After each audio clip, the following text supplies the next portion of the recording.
fíjense, en 2002, según cifras de la OIT, el 55% de la gente ocupada laboraba en el sector informal, y son de los que te vendían las carteras en el metro, es decir, los que tienen puestos y tianguis. Esto es considerando todo el paquete, el universo de gente que trabaja. Y obviamente esto tiene que ver con cómo se han ido debilitando las condiciones del trabajador para defender sus derechos. Hoy en día, el porcentaje de gente que está sindicalizada, ya no digamos bien sindicalizada, sino simplemente sindicalizada, apenas rebasa el 10% de los trabajadores. Es decir, 1 de cada 10 trabajadores está sindicalizado. Y el otro dato es que entre el 93 y 95% de los sindicatos, no me refiero numéricamente el porcentaje numérico de trabajadores, porque hay sindicatos muy grandes, ¿no? Como el sindicato de Bester Gordillo, ¿no? Pero entre el 93 y 95% de los sindicatos son los que se llaman sindicatos de protección. ¿A quién creen que protegen? ¿Al trabajador? Pues no, protegen al patrón, para eso son. Y esto implica que 28 millones de trabajadores laboran sin prestaciones sociales y que solo 900,000 tienen algún tipo de contrato colectivo. Entonces, esto es básicamente lo que nos está dando el modelo neoliberal. Las perspectivas a futuro no son mejores. Lo que han hecho estos señores es dejar que se deteriore todo el ámbito laboral, ¿no? Todo el sistema de trabajo. Y ahora lo quieren hacer ley. Y están hablando otra vez de que hay que hacer la nueva ley federal del trabajo para flexibilizar más la chamba, sin permitir aquello. Porque los panistas siempre dicen que son muy legales y que hay que obedecer la ley. Bueno, ¿saben qué? Todo esto que les estoy diciendo han sido violaciones a la ley sistemáticas que las han mantenido así durante 25 años. Estos señores dicen defender la familia, ¿no? Díganme ustedes, si un salario mínimo de 50 pesos diarios no es un atentado contra la familia. Si algo ha provocado rupturas familiares es la migración. Si algo ha provocado pleitos familiares y la ruptura del viejo esquema familiar, es el que tenga que trabajar el papá, la mamá, la abuela, el jubilado y el perico, y el bebé. Eso es fácil. Por supuesto que desde que el PAN asumió el poder, el embate contra los sindicatos y los trabajadores se recrudeció. Es decir, de hecho, el primer secretario de Trabajo que tuvo Vicente Fox era... ¿Quién se acuerda?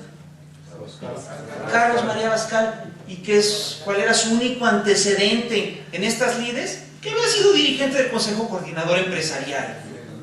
Entonces pusieron al frente de la Secretaría de Trabajo a un dirigente empresarial. Fue un embate contra los trabajadores. ¿Y saben qué? Eso es lo que son ustedes. Eso es a lo que pueden aspirar. Pueden aspirar a ser asalariados. No pueden aspirar a mucho más. Nunca van a llegar a ser Carlos Slim, eso se los puedo hacer. Ahora bien, lo que yo les quiero plantear básicamente es lo siguiente. Estas son las condiciones laborales. Esta es nuestra realidad. Este es el campo de trabajo que ustedes, como egresados de estas universidades, van a enfrentar. Yo quiero que me digan cómo le van a hacer para sobrevivir. Porque además, ojo, ustedes son privilegiados. Ustedes estudian. Ustedes vienen a la universidad. Ustedes tienen conocimientos de más, son mano de obra calificada. ¿Y cuáles son las perspectivas de su trabajo? Entonces, lo que les quiero decir es lo siguiente. Calderón efectivamente hizo un fraude electoral.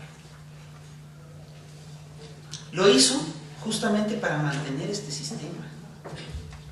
Hemos hablado solo de una de las, de las políticas claves del plan Calderón.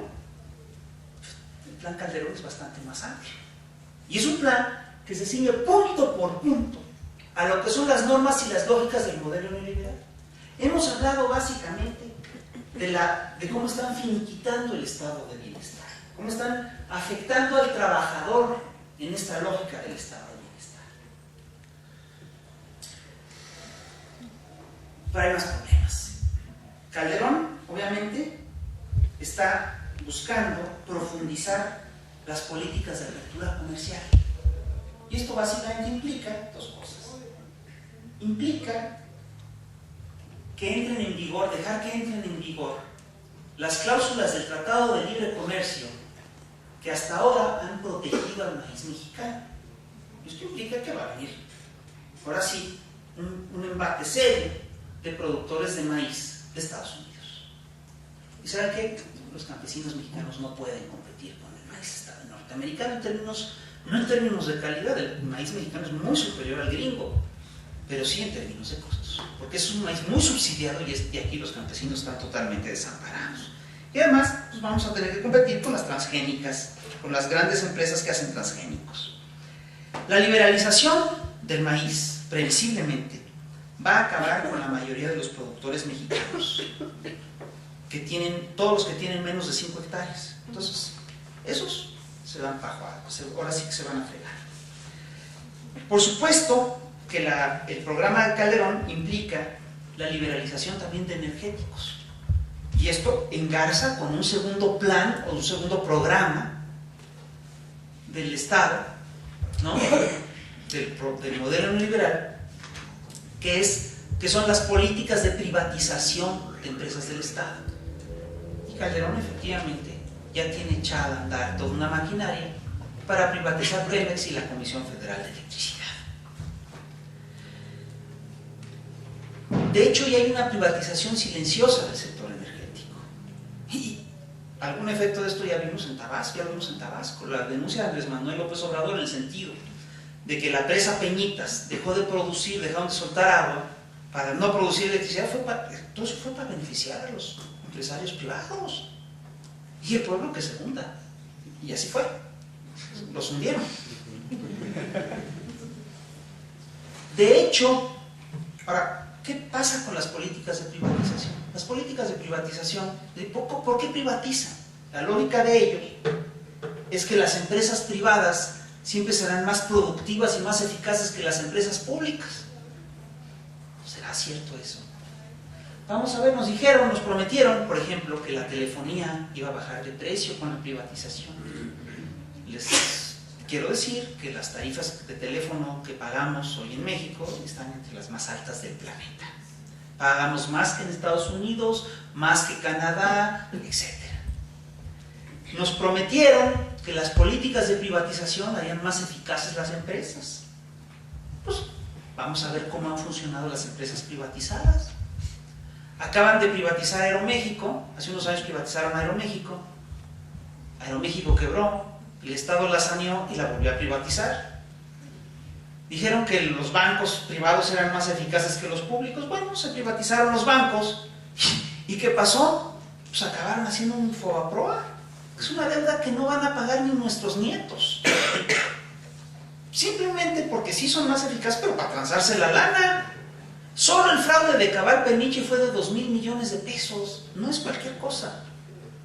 Entonces, es falso que las privatizaciones nos sirvan, al contrario. Las privatizaciones son parte de una ruta de saqueo para la población. Y así nos podríamos ir revisando todas y cada una de las empresas privatizadas. La banca, bueno, teléfonos, la banca, las carreteras, ¿no? Hemos tenido que pagar un rescate carretero brutal. Es un saqueo de la nación en serio.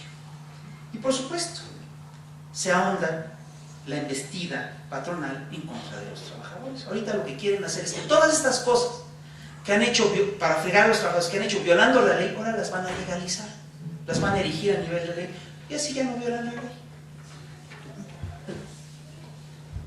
Así que pues, en esta situación está.